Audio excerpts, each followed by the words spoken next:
ሰላም እንዴት ናችሁ? ዶክተር ዮናስ ነኝ። ዛሬ ይዤላችሁ የመጣሁት የኦሲዲ ህክምና ምን ይመስላል የሚል። ኦሲዲ እንግዲህ የሚነዘንዙ ሀሳቦች ኦብሰሽንስ፣ በይበልጥ እነዚህ ፊር ኦፍ ኮንታሚኔሽን የምንለው ታጠብ ቆሽሻሃል፣ የአይነካ ነገር በሽታ ቢያመጣብህስ። አንዳንድ ሰዎች ደግሞ አንዩዥዋል ነገርም ሲሉ አጋጥሞኛል። ለምሳሌ የሆነ ነገር ከነካቸው እንደ HIV ቢይዝስ አሁን የሚል ሀሳብ ይነዘንዛቸዋል። ከዛ እሱን ተከትለው ደግሞ ኮምፐልሽንስ የምንላቸው ጸባዮች አሉ። ጭንቀቱን ለማርገብ ለመቀነስ የተለያየ ነገር ያደርጋል። ለምሳሌ ኦብሰሽኑ ቆሽሻሃል፣ ኮንታሚኔትድ ሆናል ምናምን የሚላቸው ከሆነ እጃቸውን ይታጠባል። ሲታጠቡ ግን ኖርማል ሰው እንደሚታጠቡ አይደለም፣ በጣም ነው የሚታጠቡት። እና እጃቸውን ሲታጠቡ አይታችሁም አንዳንድ ጊዜ እንግዲህ የአእምሮ ሐኪም ከሆናችሁ ልትለዩ ትችላላችሁ። ኤክሰሲቭ ነው እና ማጠቢያውን ያጥባሉ፣ እጃቸውን ያጥባሉ። ሳሙናውን አጥበው ነው በሳሙና የሚታጠቡት። ከዛ ሲያስቀምጡ እንደገና ደግሞ ሌላ ቆሻሻ ደግሞ ነካ ሄዳቸዋል አምሯል። እንደገና በቃ ሲታጠቡ መዋል ነው። አንዳንዶቹ ከመታጠብ ብዛት እጃቸው ተላልጦ ደም በደም የሆነ ሰዎችም አሉ። ኦብሰሽኑ ደግሞ ፓቶሎጂክ ዳውት የምንለው አድርገሃል አላደረግም የሚል ጥርጣሬ የሚፈጥር ከሆነ የተመላለሱ ቼክ ማድረግ ነው። ስቶቭን ዘግተሃል አልዘጋህም ይላቸዋል አእምሯቸው። ተኝተው ተመልሰው ሄደው ቼክ ያደርጋሉ። ተነስተው ቤታቸውን ቆልፈው ሄደው ታክሲ ይዘው በሩን አልቆለፍክም ይላቸውና ይመለሳሉ። ኮንዶሚኒየም ላይ የሚኖሩ ከሆነ ከአራተኛ ፎቅ ቤት ወርደው አልዘጋውም ብሎ ይመለሳሉ። ቼክ አድርገው ይወርዳሉ። አሁንም ሄደው ይመለሳሉ። ስለ ኦሲዲ እንግዲህ ቪዲዮ በሰራው ቁጥር ብዙ ሰው እኔ ኦሲዲ ያለብኝ ትላላችሁ።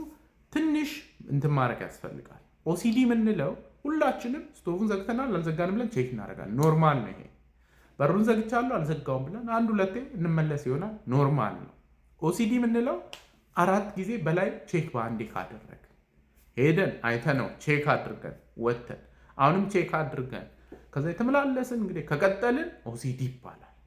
ግን አንድ ሁለቴ ሄደን ቼክ ካደረግን ኖርማል ነው። እና እንግዲህ ክራይቴሪያው ላይ መስፈርቱ ላይ ሄዳችሁ ስታነቡት ቢያንስ በቀን ውስጥ ከ1 ሰዓት በላይ በዚህ ሂደት ካጠፋ ነው አንድ ሰው ኦሲዲ አለበት ምንለው። ሌላኛው ኦሲዲ ያለባቸው ሰዎች ከ60 ከመቶ በላይ የሚሆኑት ዲፕረስድ ናቸው። ለምንድን ነው? ይሄ ሀሳብ በቃ በጣም አዛ የሆነ ሀሳብ ነው እና ይረብሻቸዋል። ለሰውም ለመናገር ምክንያታዊ አይደለም። አእምሮዬ የነዘነዘኝ ነው ምናምን ብለው መናገር ትንሽ ከበድ ይላል። ስለዚህ ሰው ችግራቸውን አይረዳላቸው።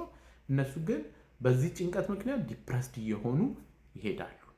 ኮመን አይደለም። አንዳንድ ሰዎች ላይ የኦሲዲው አይነት ደግሞ ጸያፍ ከሴክስ ጋር የተያያዙ ነገሮች ሊሆን ይችላል እና ለምሳሌ የሃይማኖት ቦታ ሄደው እንዲህ ብትል ጸያፍ ነገር ይላቸዋል አእምሯቸው። አይሉትም ግን ይነዘንዛቸዋል። ከዛ በኋላ እንግዲህ ጸጸቱም አለ። እንደው ምን አይነት ሰው ነኝ እኔ ኃጢአተኛ ነኝ ብለው ራሳቸውን መውቀስ አለ። ለሰው ደግሞ እንዴት ብለው ይናገራሉ።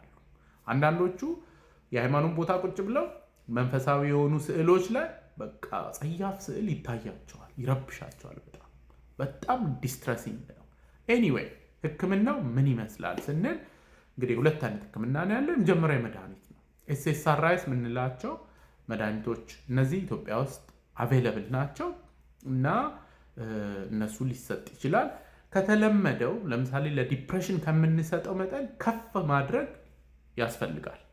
የኦሲዲ እንግዲህ ዶዝ ዲፔንደንት ሪስፖንስ ነው ያላቸው። መጠኑን ስንጨምር ሪስፖንሳቸውም እየጨመረ ይሄዳል። ለምሳሌ ፍሎክሲቲን የምንለው መድኃኒት አንድ ሰው ዲፕረስድ ከሆነ 20 ሚሊግራም በአብዛኛው ይበቃል። አንዳንድ ሰዎች ላይ ሜቢ 40 ልንሄድ እንችላል።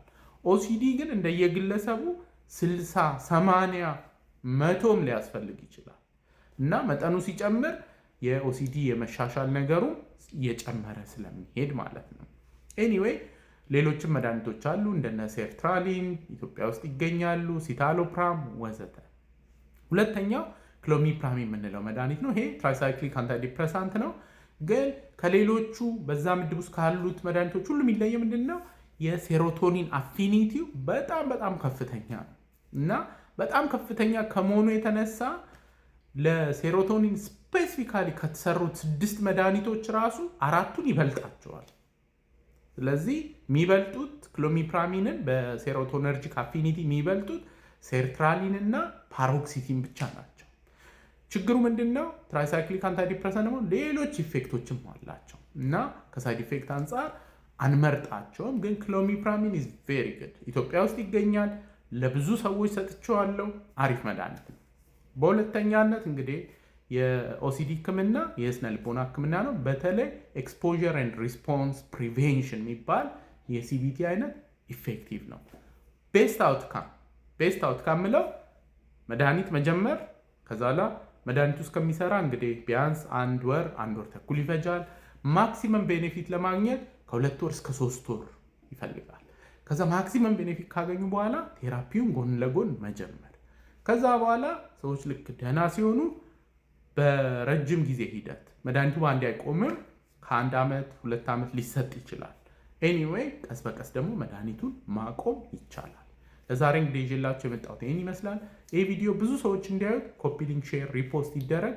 ሁልጊዜ እንደምለው ያለ አእምሮ ጤና የለም። ደህና ሁኑ።